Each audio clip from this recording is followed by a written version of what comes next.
ಪರಿಷತ್ತರು ಹೊರಟ್ರಿ, ಅವಾಗ ಅವಕಾಶನೇ ಕೊಟ್ಟಿಲ್ಲ ಸಭಾಪತಿ. ಸಭಾಪತಿಯವರು ಅವರ ಹಕ್ಕರು, ಅವರ ರೂಲ್ಸ್ ನಾವು ಕೇಳಿದ್ವಿ, ಅವ್ರು ಕೊಡ್ತೀವಿ ಅಂತ ಹೇಳಿದ್ರು.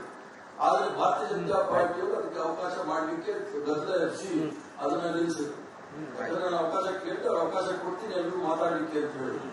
ಏಕಾಏಕಿ ಭಾರತೀಯ ಜನತಾ ಪಾರ್ಟಿಯವರು ಗದ್ದಲ ಆಗಿ ಸೃಷ್ಟಿಯಾಗಿ ಏನಾಯ್ತು ಅಂತ ಹೇಳಿ ಇತಿಹಾಸ ನಿಮಗೆಲ್ಲ ಗೊತ್ತಿದೆ.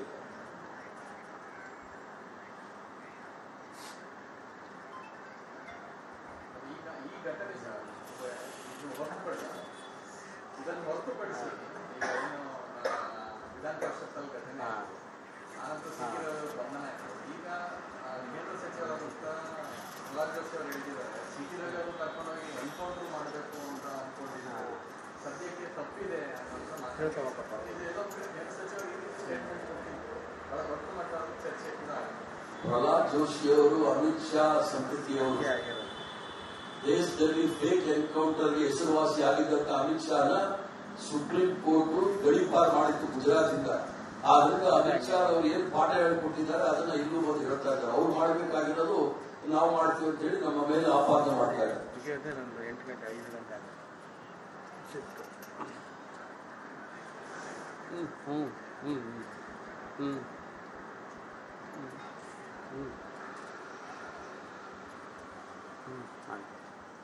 ಬೇರೆ ಏನಾದ್ರು ಜನಪ್ರತಿನಿಧಿಗಳನ್ನ ನೋಡ್ತಾ ಇರ್ತಾರೆ, ರಾಜ್ಯ ರಾಜಕಾರಣದಲ್ಲಿ ಈ ರೀತಿಯ ಬೆಳವಣಿಗೆಗಳು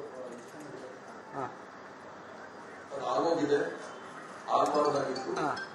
ಅದು ಸಹ ಮೇಲ್ಮನೆಯಲ್ಲಿ ಇಂಥ ಘಟನೆಗಳು ಮರುಕಳಿಸಬಾರದು. ಅದಕ್ಕೆ ನಾವೆಲ್ಲರೂ ಸಹ ಎಚ್ಚರಿಕೆ ವಹಿಸಬೇಕು. ಸಭಾಪತಿಯವರು ಕಡತದಲ್ಲಿ ಯಾವುದೇ ದಾಖಲೆಗಳಿಲ್ಲ, ರೆಕಾರ್ಡ್ ಇಲ್ಲ ಅಂತ ಹೇಳಿದ್ದಾರೆ.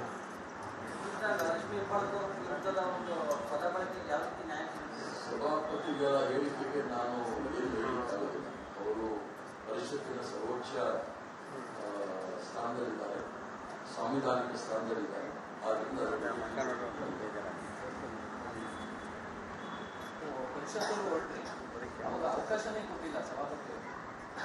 ಸಭಾಪತಿಯವರು ಅವರ ಹಕ್ಕರು, ಅವರ ರೂಲ್ಸ್ ನಾವು ಕೇಳಿದ್ವಿ, ಅವ್ರು ಕೊಡ್ತೀವಿ ಅಂತ ಹೇಳಿದ್ರು. ಆದ್ರೆ ಭಾರತೀಯ ಜನತಾ ಪಾರ್ಟಿಯವರು ಅದಕ್ಕೆ ಅವಕಾಶ ಮಾಡಲಿಕ್ಕೆ ಗದ್ದಲ ಎಬ್ಬಿಸಿ ಅದನ್ನ ನಿಲ್ಲಿಸಿದ್ರು. ಯಾಕಂದ್ರೆ ನಾನು ಅವಕಾಶ ಕೇಳಿದ್ರೆ ಅವ್ರು ಅವಕಾಶ ಕೊಡ್ತೀನಿ ಎಲ್ಲರೂ ಮಾತಾಡ್ಲಿಕ್ಕೆ ಅಂತ ಹೇಳಿದ್ರು. ಏಕಾಏಕಿ ಭಾರತೀಯ ಜನತಾ ಪಾರ್ಟಿಯವರು ಗದ್ದಲ ಆಗಿ ಸೃಷ್ಟಿಯಾಗಿ ಏನಾಯ್ತು ಅಂತ ಹೇಳಿ ಇತಿಹಾಸ ನಿಮಗೆಲ್ಲ ಗೊತ್ತಿದೆ.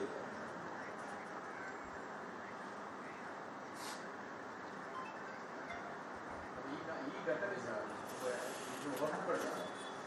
ಇದನ್ನು ಹೊರತುಪಡಿಸಿ ಈಗ ಏನು ವಿಧಾನ ಪರಿಷತ್ತಲ್ಲಿ ಘಟನೆ ಆನಂತರ ಸಿಕ್ಕಿರೋದು ಗಮನ ಆಯಿತು. ಈಗ ಕೇಂದ್ರ ಸಚಿವರಾದಂಥ ಪ್ರಹ್ಲಾದ್ ಜೋಶಿ ಅವರು ಹೇಳಿದ್ದಾರೆ, ಸಿಟಿ ರವಿ ಅವರು ಕರ್ಕೊಂಡೋಗಿ ಎನ್ಕೌಂಟರ್ ಮಾಡಬೇಕು ಅಂತ ಅನ್ಕೊಂಡಿದ್ದಾರೆ. ಸದ್ಯಕ್ಕೆ ತಪ್ಪಿದೆ ಅನ್ನೋಂಥ ಮಾತು. ಇದೆಲ್ಲೋ ಕೇಂದ್ರ ಸಚಿವರಿಗೆ ಸ್ಟೇಟ್ಮೆಂಟ್ ಕೊಟ್ಟಿದ್ದು ಬಹಳ ದೊಡ್ಡ ಮಟ್ಟದ ಚರ್ಚೆ ಕೂಡ ಆಗಿದೆ. ಪ್ರಹ್ಲಾದ್ ಜೋಶಿ ಅವರು, ಅಮಿತ್ ಶಾ ಸಂತತಿಯವರು ದೇಶದಲ್ಲಿ ಫೇಕ್ ಎನ್ಕೌಂಟರ್ಗೆ ಹೆಸರುವಾಸಿ ಆಗಿದ್ದಂತ ಅಮಿತ್ ಶಾನ ಸುಪ್ರೀಂ ಕೋರ್ಟ್ ಗಡೀಪಾರು ಮಾಡಿತ್ತು ಗುಜರಾತಿಂದ. ಆದ್ರಿಂದ ಅಮಿತ್ ಶಾ ಅವರು ಏನ್ ಪಾಠ ಹೇಳಿಕೊಟ್ಟಿದ್ದಾರೆ ಅದನ್ನ ಇಲ್ಲೂ ಬಂದು ಹೇಳ್ತಾ ಇದ್ದಾರೆ. ಅವ್ರು ಮಾಡಬೇಕಾಗಿರೋದು ನಾವು ಮಾಡ್ತೀವಿ ಅಂತ ಹೇಳಿ ನಮ್ಮ ಮೇಲೆ ಆಪಾದನೆ ಮಾಡ್ತಾ ಇದ್ದಾರೆ.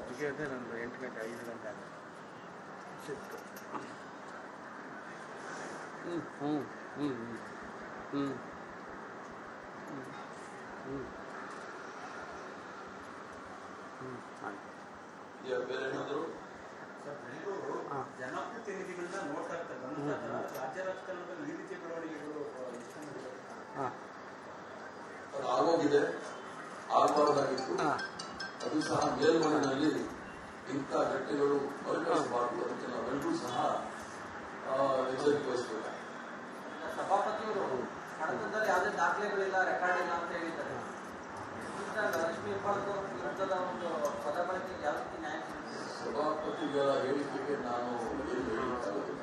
ಅವರು ಪರಿಷತ್ತಿನ ಸರ್ವೋಚ್ಚ ಸ್ಥಾನದಲ್ಲಿದ್ದಾರೆ, ಸಾಂವಿಧಾನಿಕ ಸ್ಥಾನದಲ್ಲಿದ್ದಾರೆ. ಆದ್ರಿಂದ ಪರಿಷತ್ತರು ಹೊರಟ್ರಿ, ಅವಾಗ ಅವಕಾಶನೇ ಕೊಟ್ಟಿಲ್ಲ ಸಭಾಪತಿಯವರು. ಸಭಾಪತಿಯವರು ಅವರ ಹಕ್ಕರು, ಅವರ ರೂಲ್ಸ್ ನಾವು ಕೇಳಿದ್ವಿ, ಅವ್ರು ಕೊಡ್ತೀವಿ ಅಂತ ಹೇಳಿದ್ರು. ಆದ್ರೆ ಭಾರತೀಯ ಜನತಾ ಪಾರ್ಟಿಯವರು ಅದಕ್ಕೆ ಅವಕಾಶ ಮಾಡಲಿಕ್ಕೆ ಗದ್ದಲ ಎಬ್ಬಿಸಿ ಅದನ್ನ ನಿಲ್ಲಿಸಿದ್ರು. ನಾನು ಅವಕಾಶ ಕೇಳಿದ್ರೆ ಅವಕಾಶ ಕೊಡ್ತೀನಿ, ಎಲ್ಲರೂ ಮಾತಾಡಲಿಕ್ಕೆ ಅಂತ ಹೇಳಿ. ಏಕಾಏಕಿ ಭಾರತೀಯ ಜನತಾ ಪಾರ್ಟಿ ಅವರು ಗದ್ದಲ ಆಗಿ ಸೃಷ್ಟಿಯಾಗಿ ಏನಾಯ್ತು ಅಂತ ಹೇಳಿ ಇತಿಹಾಸ ನಿಮಗೆಲ್ಲ ಗೊತ್ತಿದೆ.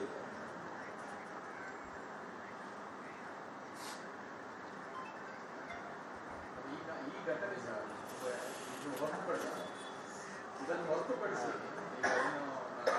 ವಿಧಾನ ಪರಿಷತ್ತಲ್ಲಿ ಘಟನೆ ಆನಂತರ ಸಿಕ್ಕಿರೋದು ಗಮನ ಆಯಿತು. ಈಗ ಕೇಂದ್ರ ಸಚಿವರಾದಂಥ ಪ್ರಹ್ಲಾದ್ ಜೋಶಿ ಅವರು ಹೇಳಿದ್ದಾರೆ, ಸಿಟಿ ರವಿ ಅವರು ಕರ್ಕೊಂಡೋಗಿ ಎನ್ಕೌಂಟರ್ ಮಾಡಬೇಕು ಅಂತ ಅನ್ಕೊಂಡಿದ್ದಾರೆ. ಸದ್ಯಕ್ಕೆ ತಪ್ಪಿದೆ ಅನ್ನೋಂಥ ಮಾತು ಇದೆಲ್ಲೋ ಕೇಂದ್ರ ಸಚಿವರಿಗೆ ಸ್ಟೇಟ್ಮೆಂಟ್ ಕೊಟ್ಟಿದ್ದು ಬಹಳ ದೊಡ್ಡ ಮಟ್ಟದ ಚರ್ಚೆ ಕೂಡ ಆಗಿದೆ. ಪ್ರಹ್ಲಾದ್ ಜೋಶಿ ಅವರು, ಅಮಿತ್ ಶಾ ಸಂತತಿಯವರು ದೇಶದಲ್ಲಿ ಫೇಕ್ ಎನ್ಕೌಂಟರ್ಗೆ ಹೆಸರುವಾಸಿ ಆಗಿದ್ದಂತ ಅಮಿತ್ ಶಾನ ಸುಪ್ರೀಂ ಕೋರ್ಟ್ ಗಡೀಪಾರು ಮಾಡಿತ್ತು ಗುಜರಾತಿಂದ. ಆದ್ರಿಂದ ಅಮಿತ್ ಶಾ ಅವರು ಏನ್ ಪಾಠ ಹೇಳಿಕೊಟ್ಟಿದ್ದಾರೆ ಅದನ್ನ ಇಲ್ಲೂ ಬಂದು ಹೇಳ್ತಾ ಇದ್ದಾರೆ. ಅವ್ರು ಮಾಡಬೇಕಾಗಿರೋದು ನಾವು ಮಾಡ್ತೀವಿ ಅಂತ ಹೇಳಿ ನಮ್ಮ ಮೇಲೆ ಆಪಾದನೆ ಮಾಡ್ತಾ ಇದ್ದಾರೆ.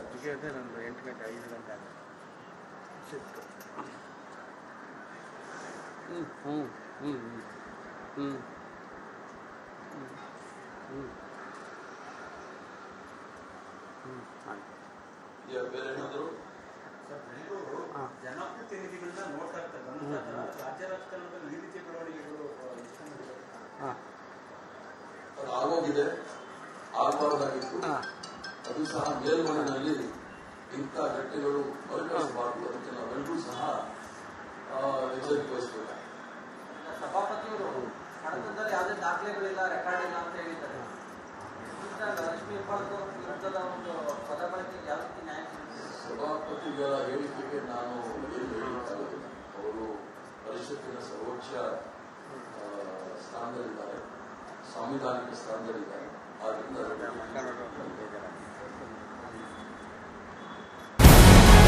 ನಮಸ್ಕಾರ, ಕರ್ನಾಟಕ ಪ್ರೈಮ್ ಟೈಮ್ಗೆ ಸ್ವಾಗತ. ನಾನು ಜಯಪ್ರಕಾಶ್ ಶೆಟ್ಟಿ. ಇಡೀ ಕರುನಾಡು ಇವತ್ತು ರೆಬೆಲ್ ಆಗಿ ನಿಂತಿದೆ. ಈ ಹಗರಣಗಳನ್ನು ಸದನದಲ್ಲಿ ಪ್ರಸ್ತಾಪ ಮಾಡಲು ಕೂಡ ಕಾಂಗ್ರೆಸ್ ಹಿಂದೇಟು ಹಾಕಿದ್ದೇಕೆ? ನಿಮ್ಗೆ ಸಂಬಳ ಅದಕ್ಕೆ, ನಿಮಗೆ ವಾಹನ ಅದಕ್ಕೆ, ನಿಮಗೆ ವೆಪನ್ ಅದಕ್ಕೆ, ನೀವು ಅದನ್ನು ಸೆರೆ ಹಿಡಿಬೇಕಾಗಿತ್ತು. ನೀವು ವಿದ್ಯುತ್ ಬರ ಇದೆ ಅಂತ ಹೇಳ್ತಾ ಇದ್ದೀರಿ, ಎಲ್ಲಿ ಬರ ಇದೆ ನೀವು ಹೇಳಬೇಕು. ಪಾಕಿಸ್ತಾನ್ ಆಕ್ಯುಪೈಡ್ ಕಾಶ್ಮೀರ್ ಅದು ಎಂದೆಂದಿಗೂ ನಮ್ಮದು. 40 ಮೆಷಿನ್ಗಳು ತಂದಿತ್ತು ನೋಟ್ ಎಣಿಸುವುದಕ್ಕೆ, ಅದೇ ಹಾಳಾಯಿತು. ಮಥುರಾದ ಗಲಾಟೆ ಇದೆಯಲ್ಲ, ಅದು ಸ್ಥಳೀಯವಾಗಿ ಕೂತು ಪರಿಹರಿಸಬಹುದಾದಂಥ ಕಾನೂನಿದೆ. ಗ್ಯಾರಂಟಿ ಯೋಜನೆಯಿಂದ ನಷ್ಟ ಆಗಿದೆ, ಲಾಭ ಆಗಿದೆ, ದಯವಿಟ್ಟು ಹೇಳಿ.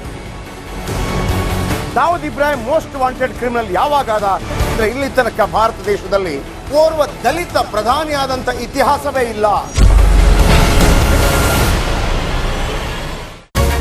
ರಿಪಬ್ಲಿಕ್ ವರ್ಲ್ಡ್ ಆಪ್ ಇದು ಕೇವಲ ಅಪ್ಲಿಕೇಶನ್ ಅಲ್ಲ, ಸಮಗ್ರ ಸುದ್ದಿಗಳ ಸಂಪರ್ಕ ಮಾರ್ಗಕ್ಕೆ ಕ್ರಾಂತಿಕಾರಿ ಬದಲಾವಣೆ.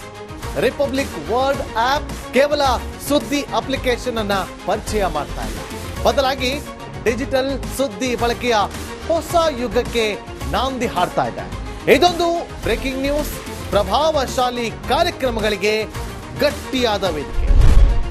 ರಿಪಬ್ಲಿಕ್ ವರ್ಲ್ಡ್ ಅಪ್ಲಿಕೇಶನ್ ಈಗ ಲೈವ್ ಆಗಿದೆ. ಗೂಗಲ್ ಪ್ಲೇ ಸ್ಟೋರ್ ಮತ್ತು ಆಪಲ್ ಆಪ್ ಸ್ಟೋರ್ ಎರಡರಲ್ಲೂ ಲಭ್ಯವಿದೆ. ಈಗಲೇ ಡೌನ್ಲೋಡ್ ಮಾಡಿ.